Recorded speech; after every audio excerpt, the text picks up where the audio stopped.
case. We're going to be talking about the Gibson EU appeal. It just made the news recently. So we're going to start off with some background about Gibson. So everybody knows Gibson guitars. Orville Gibson was a salesman when he bought a workshop in Kalamazoo, Michigan in 1884 to begin building mandolins.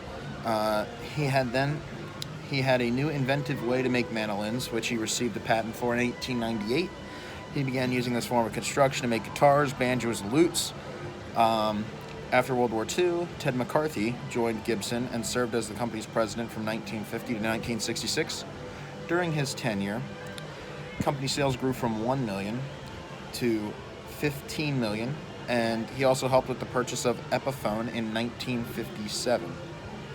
And then this is like back a little bit. In 1935, Gibson introduced the aluminum-bodied electric Hawaiian guitar, which wasn't the best form of electric guitar. It had too many coils and a bunch of stuff that was a little not preferable.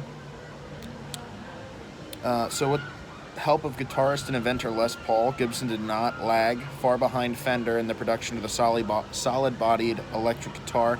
As we all know, Fender was the first person to come out with an electric guitar. That was the Telecaster, so now Gibson didn't want to fall behind, so they created the Les Paul. When the Flying V was introduced, it was not popular at all, actually. Now the Flying V is one of the most iconic guitar shapes in guitar history, and I mean, everybody you know is playing a Flying V. From Michelangelo Badio to Dave Mustaine, everybody plays Flying V, not necessarily a Gibson Flying V, but that's where we get into the case. So, let's talk about the case. So guys, now we're going to talk about the case. Case dates back to 2010 when Gibson first filed for trademark with the EU, which is the European Union Intellectual Property Office.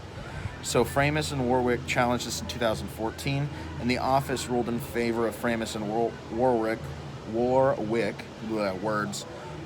ruling that as far as musical instruments are concerned, the V shape is not protected trademark. Gibson went through appeals process, landing at the General Court on June 28, 2019. The EU court ruled in favor of the office, so Gibson ended up losing their appeal.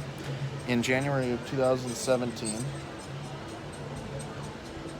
sorry, it's just there was like this really crappy car that was going by, and it sounded like metal scraping together. It wasn't fun. Anyway, Gibson went through the appeals process, and they ended up losing. In January of 2017, Gibson filed 2 more Flying V trademarks in the EU, which involved more design elements such as bridge placement, nut placement, and stuff like that. The ruling I'm talking about in this video is about body shape alone, and Gibson ended up losing that. So now Dean, who makes great Flying V guitars for people like Dave Mustaine and Michelangelo Badio and some of those other people, they can still make Flying Vs in that shape. I believe people that have used the Gibson Flying V, I know Rob Chapman has, I'm pretty sure Brent Hines from Mastodon has at certain points. He has higher end custom stuff now, but he used to use a Gibson Flying V at certain points, if I'm remembering correctly. I'm pretty sure Jimi Hendrix used one at certain points too. Yeah, so we're gonna get into my opinion now on this case and what I think good came out of it and what didn't. So we'll see what happens. So my opinions on this case, I think it's honestly a good one. I think that I'm okay with the ruling. The United States, I'm pretty sure that Gibson doesn't have a patent or a trademark on the Flying V shape because Dean makes them all the time, and they sell them in the United States. But I would hope that this ruling would happen in the United States. My thoughts on it are, one, because it's just a shape. I mean, I can go out and make a guitar in any shape I want, and if it somewhat resembles the Gibson Explorer shape, I really hope they don't try to sue me for stealing their shape, you know what I mean? That, and if you look at the LTD ESP Viper, it looks very much like an SG, so that's my thoughts on that. 2, I also think that Gibson's kind of, I don't know, I just don't get it. I don't see why they had to go through all this. I understand trademarking other things, but like I said, this video is not about that. I think it's just Gibson trying to be a little oversensitive. So, you know, you guys tell me what you guys think about it in the comments section down below. You know, and I just want to preface it off by saying it's my opinion. You might have a different opinion.